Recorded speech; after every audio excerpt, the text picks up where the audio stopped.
Dentro de 3 días termina el periodo de sesiones del actual Congreso de la República. Como siempre, hay una gran controversia sobre el balance de la legislatura. ¿Se aprobaron leyes buenas en número y en calidad? ¿Hubo control político? ¿Por qué el Congreso mantiene tan mala imagen? Bienvenidos al debate y el análisis esta noche en 2 puntos.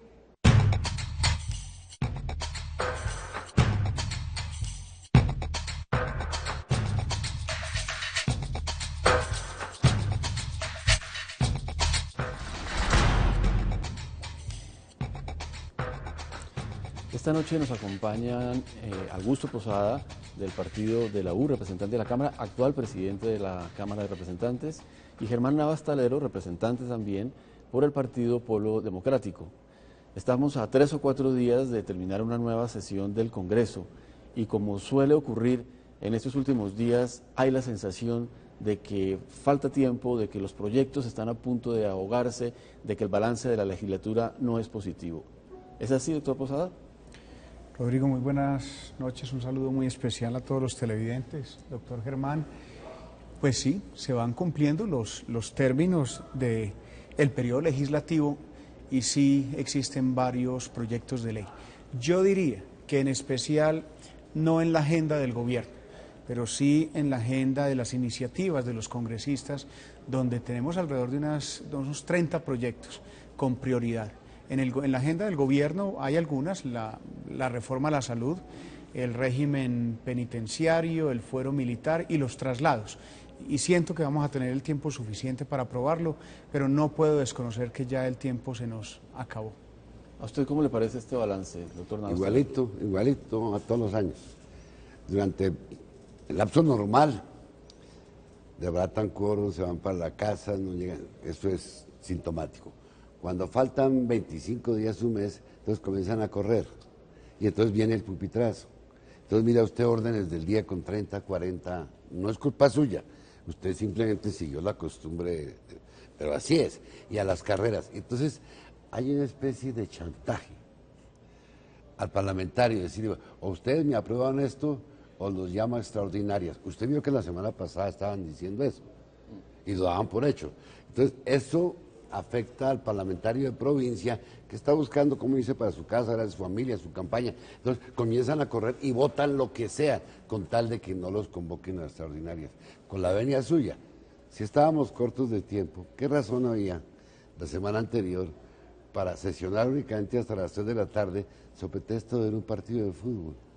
Hay que ponerles una pantalla ahí para que lo vieran y seguir sesionando hasta las 11 de la noche. Yo no vi la razón, realmente. En mi concepción, de pensar, yo soy esquemático, soy cabecicuadrado y obviamente él es producto de las circunstancias, porque él está en una cámara que siempre ha funcionado a mí, que fue un dolor de cabeza que tuve yo cuando estuve en la vicepresidencia, porque yo soy muy estricto, ellos me respondieron, me cumplieron, pero yo no quería que se llegara a lo de siempre, que vienen en embudo, entonces tienen que romper ese embudo a fin de año y hacen todo. Obsérvese una cosa, ahorita están tramitándose el fuero penal militar a los tarrazos, cuando con más tiempo, si el gobierno hubiese estudiado con más cuidado eso, menos podía estarse terminando. Lo que hacen es esto, dice, no, vamos a aprobar 50 artículos que no tienen discusión. Un momentito, es que yo quiero ver qué es lo que van a votar ahí.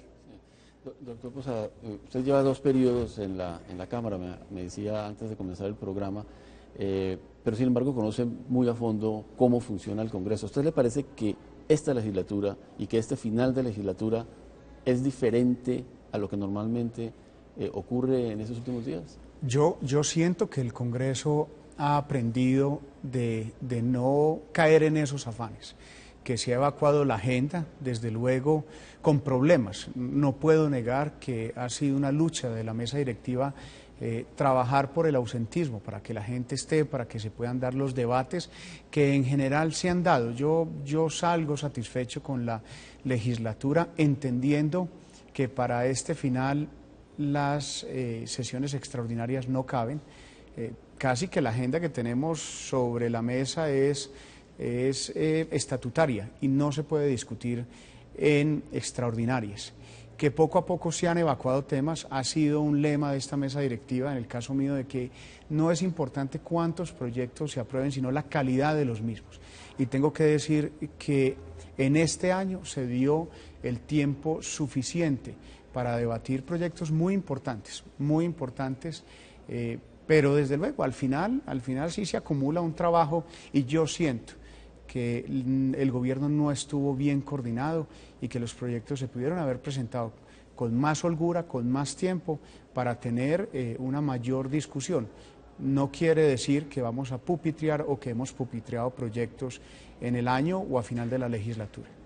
Siempre que se plantea este tema, doctor Navas, hay digamos como dos posiciones. Unos dicen que el debate realmente se hace en las comisiones y que por consiguiente en el trabajo desde que se presentan los proyectos es donde se desmenuzan un poco más a fondo y se discuten un poco más a fondo los proyectos, pero que cuando llegan a la plenaria, como queda poco tiempo y ya han sido discutidos, pues empieza el reino del pupitrazo. Pero es que eso no está bien, ese planteamiento que usted hace es lo que es incorrecto, porque una cosa es que la comisión tenga una posición especializada y otra cosa es que el resto de los parlamentarios, los 130 que no participaron en comisión, tengan la oportunidad de opinar.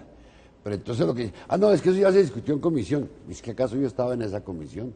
Yo tengo el mismo derecho del parlamentario de una comisión para traer mis argumentos. Porque eso es lo que la gente no entiende. La gente cree que, ay, ¿usted por qué no hace nada? Y en mi caso, que no me dejan. Por mí fuera, había hecho más control político y menos leyes de honores. Porque si usted mira, y les traigo un orden del día, para que usted vea, por el cual se declara el día de la no sé qué cosa, por el cual se declara un día a la Santa Madre Laura, otro día a la Corrosca de no sé nada. Es impresionante. Se declara el pueblito de tal cosa. Yo he aprendido geografía con esas cosas. Se declara municipio histórico de la humanidad, el pueblito que yo no sé, Piedrecillas, valga el ejemplo. Y hombre, perder el tiempo de un congreso para eso. Yo admito, hay leyes que vale la pena estudiarlas, pero ustedes los periodistas, y perdónenme, yo ya no ejerzo el periodismo, ustedes en gran parte tienen la culpa, porque ustedes viven presionando a los parlamentarios. ¿Cuántas leyes presentó? ¿Qué leyes? Usted no puede medir el trabajo en Congreso por el número de leyes que saque. Ojalá no sacaran sino una, pero buena. Pero nos han observado ustedes que por lo menos en Cámara no hubo mucho control político. No lo hubo. Se desprecia el control político por la fabricación de leyes y eso no está bien. Pero si usted me permite, Rodrigo, yo sí tengo que apelar a que eso lo hemos venido cambiando. Y desde luego es que es muy fácil hablar de lo malo y en muchas ocasiones se hace un gran esfuerzo para reconocer lo bueno que se ha hecho. El control político lo hemos privilegiado en este año, a tal punto que puedo decir que todos los miércoles, cuando la Cámara tenía televisión en directo, tuvo debates de control político. Se suspendieron en las últimas semanas, podríamos hablar de las últimas 2 o 3 semanas, por la agenda legislativa, pero no solamente por la agenda del gobierno, es porque los congresistas quieren que sus proyectos también se discutan. Y tenemos una lista clara de los debates muy serios que se hicieron por la misma bancada del doctor Germán Navas del Polo, que tuvo una amplia difusión y el tiempo considerable para sus debates en el tema penitenciario, en el tema del sector minero. Bueno, tenemos un sinnúmero de debates muy importantes. Entonces yo siento que tampoco podemos caer en el tema de que todo siempre ha sido así y fue así este año. Eso ha venido cambiando, quisiera uno mejor. Y yo comparto en ese caso sí las palabras del doctor Germán. Pues ojalá aprobáramos una sola ley, pero una ley que sirva. ¿Sabe cuántas leyes se presentaron en este periodo? Alrededor de 320 y pico, 350 leyes, de las cuales alrededor de unas 80, 90, yo sinceramente no llevo la estadística y no me interesa, porque comparto ese criterio. No es el número de leyes, es la calidad. No, yo comparto también ese criterio y creo que es válida la crítica al periodismo de que utilizamos mucho como termómetro para medir si una legislatura fue buena o mala el número de leyes aprobadas. Yo creo que estoy de acuerdo con eso. Los lunes, cuando amanecen encuellados los parlamentarios, es cuando más proyectos presentan. O en materia penal se quieren inventar todo lo habido y por haber, sin ninguna consulta. Entonces, llegan y suben las penas. A todo. Todo. Pongámosle 400 y se reúnen todos en ese guayado del domingo y ¡pam! Y comienzan. Y yo digo, bueno, ¿y a qué horas consultan si esa ley es buena? Y cuando no se oponen, todos lo regañan. O les da por en materia económica, lo que sea. Digo, ¿por qué no se reúnen por lo menos en bancadita? Y pónganse de acuerdo. No, es que cada cual quiere inmortalizarse, apareciendo en la Gaceta como autor de una ley. Sí. Ahora, pero no quisiera que dejemos suelto el tema del control político. Tengo la impresión, sin cifras a la mano, de que sí ha habido menos control político. Es decir, la imagen del gobierno del presidente Álvaro Uribe de esa época me trae a la memoria muchos debates en el Congreso, debates sobre paramilitarismo, estaba el senador Jorge Enrique Robledo, pero también estaba Gustavo Petro, estaba Piedad Córdoba. Me parece que en esta oportunidad, ustedes no están en el Senado sino en la Cámara, sí ha disminuido el impacto, por lo menos la presencia del Congreso como un organismo de control político. ¿A qué se debe eso? Eso es matemático. El Partido Liberal, en el anterior gobierno, fungía a hacer oposición. Sí. Y hoy están en el Partido Liberal se acomodó. El Partido Liberal se sentó y hace lo mismo que hace la U, igualitico. La diferencia entre la U y el Partido Liberal en este momento es ninguna. Yo recuerdo de los liberales, Carlos Arturo Piedrahíta, un excelente parlamentario, un hombre controvertido. Entonces, había una manera de hacer un equipo para debates con él. Ahora no, ahora no hay, no les interesa, a menos que se trate de algo muy simpático, que son debates que hacen los defensores del presidente para defender al presidente, y no son los debates. Sí. No, nadie puede negar, Rodrigo, que al no tener una oposición grande, no podría desestimarle y decir fuerte, porque yo creo que los 7 representantes a la Cámara del Polo Democrático han hecho una... 5 nomás. Bueno, 5, perdón. Claro. Tenemos la ñapa de Ángela Robledo y José Joaquín Camelo. Exacto. Pero la verdad es que en ese periodo en el periodo del presidente Uribe, en ese último que me tocó a mí, 2006-2010, Partido Liberal y el Polo incluso con un número de representantes mucho más amplio. Y los temas eran temas que se permitían, que tenían audiencia. No puedo negar que ahora con la mesa de unidad nacional mucho más amplia, casi el 90% de la Cámara, hablando de la Cámara, no del Congreso, pues los debates no han sido tantos como en su momento, pero no tantos de que se desarrollen. Nosotros todos los miércoles hemos desarrollado debates de control político, posiblemente no con la misma resonancia en los medios, pero sí se ha mantenido ese debate, y la verdad es que al tener una oposición disminuida, la resonancia de los mismos pues no es menor. Sí. Vea, yo puedo aceptarle en parte a ustedes, pero si usted mira la lista de los debates que fracasaron, puede usted, no le estoy echando la culpa a usted, nunca, incapaz de hacerlo, pero sí, muchos se pautaron pero no se hicieron. Pero mire, vamos, un debate que yo solicité desde diciembre del año pasado, en uso de la facultad de pedirles cuenta a los expresidentes. Yo en diciembre pedí que se invitara al doctor Álvaro Uribe Vélez y al doctor Pastrana para que le explicaran en un cara a cara al país qué había pasado con el problema de Nicaragua y Colombia. Con el fallo de la Haya. Presenté, incluso usted me acompaña en la misma citación. Nunca se fijó fecha. Nunca lo hicieron. No lo quisieron hacer. No sé por qué, los conservadores a un lado, nadie le metió mano al asunto. Yo tengo mis sospechas, casi confirmadas. La única razón por la cual la Unidad Nacional no quiere que se haga ese debate que el país necesita es porque no quieren enfrentar en esta época preelectoral a Uribe con Pastrana, porque muy seguramente se van a decir bastantes cosas.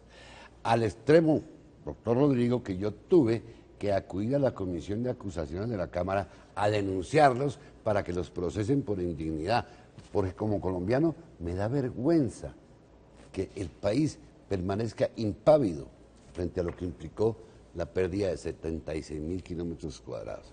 Y ahora, para tratar de de distraer el patriotismo ocasional de los colombianos. Entonces montan una película que dicen que fue que a una juez china la compraron. No monten más disculpas, enfréntelos públicamente. Aquí Uribe y aquí Pastrana, y usted como ciudadano, mire, ¿cuál fue el que tuvo la culpa? Entre otras cosas, porque si usted como abogado lee la sentencia, observará que hubo bastante negligencia, incluso el artículo 30, capítulo 33, si mal no estoy, de la sentencia, se hace la observación de que como Colombia no presenta demanda de reconvención, los puntos a tratar serán exclusivamente los presentados por Nicaragua. Y bueno, como se le ocurrió a un abogado, sobre todo había un antecedente, y era que ya Nicaragua estaba desconociendo el tratado de guerra. Entonces, contrademandemos, pero no lo hicieron, doctor. Ahora, volviendo al tema, es un hecho, como usted dice, doctor Posada, que en el Congreso que termina sesiones esta semana hubo una oposición debilitada frente a la del periodo de los gobiernos del presidente Uribe. Pero entonces se pregunta uno, ¿por qué no se produce entonces un ambiente de mayor facilidad para aprobar los proyectos del gobierno? Porque de todas maneras hay un trancón legislativo, o hay la sensación de que lo hay. Rodrigo, hay una sensación de que lo hay. Pero le quiero decir, apenas hasta hace unos 20 días el gobierno empieza a tramitar, o incluso creo que antes en comisiones, reforma a la salud, que la veníamos pidiendo. Bueno, ¿cuándo la van a poner en la mesa, en la discusión, en las comisiones? El mismo fuero. Y yo en varias ocasiones de manera pública critiqué la coordinación del gobierno para presentar estos proyectos porque veíamos que se venían los últimos días y no íbamos a tener el tiempo suficiente. Se tramitan, pero si usted analiza los proyectos que hay pendientes, después de 300 y pico de iniciativas, yo diría que la agenda no está tan apretada. Es más, tuvimos tiempo donde yo incluso no anuncié proyectos del gobierno para poder sacar los proyectos de iniciativa de los congresistas. Yo creo que es más una sensación, y porque siempre terminando el periodo pues llegan estos proyectos de mucha importancia, pero creo que vamos a tener el tiempo suficiente. Hoy espero sacar, o al menos pues cuando digo sacar es que se le dé trámite al Código Penitenciario y al Fuero Militar.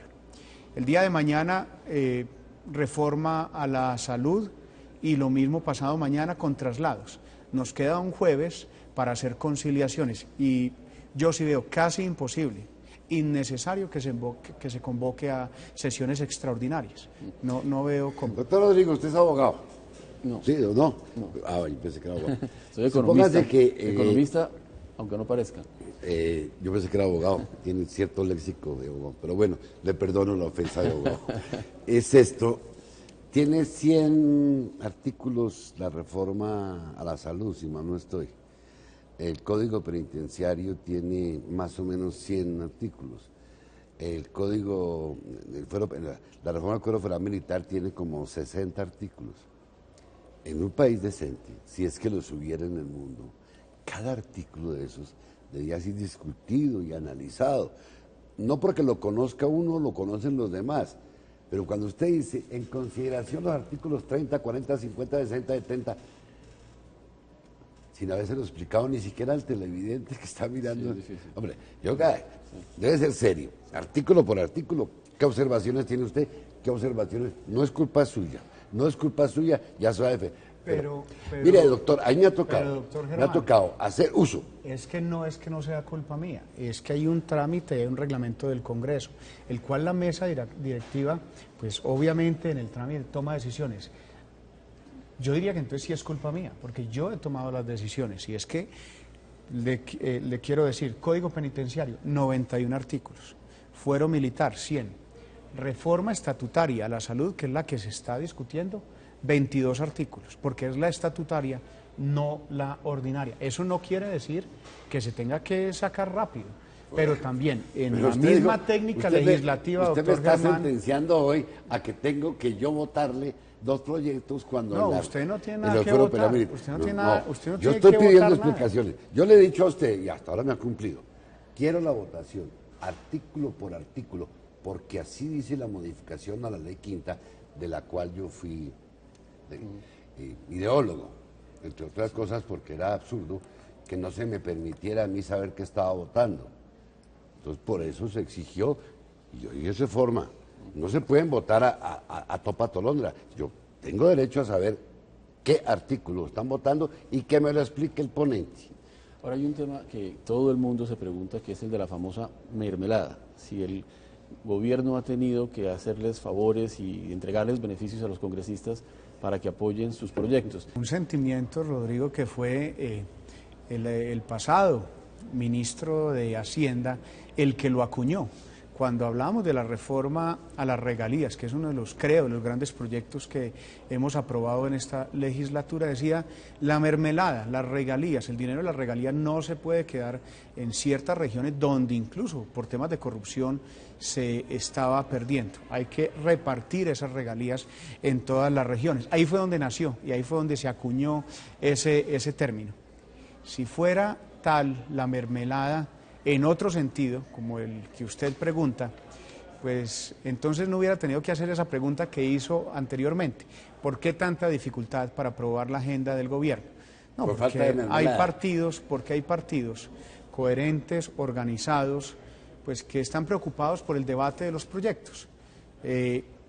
Si fuera punta de mermelada, créame que hoy estaríamos haciendo ya el balance de toda la legislatura, habiendo terminado sesiones. Pero no hay un desgaste, digamos, de ese mecanismo que el presidente Santos creó cuando recién llegó al gobierno, la Mesa de Unidad Nacional, donde se discutían unos proyectos y los partidos de la Unidad Nacional los votaban con cierta disciplina.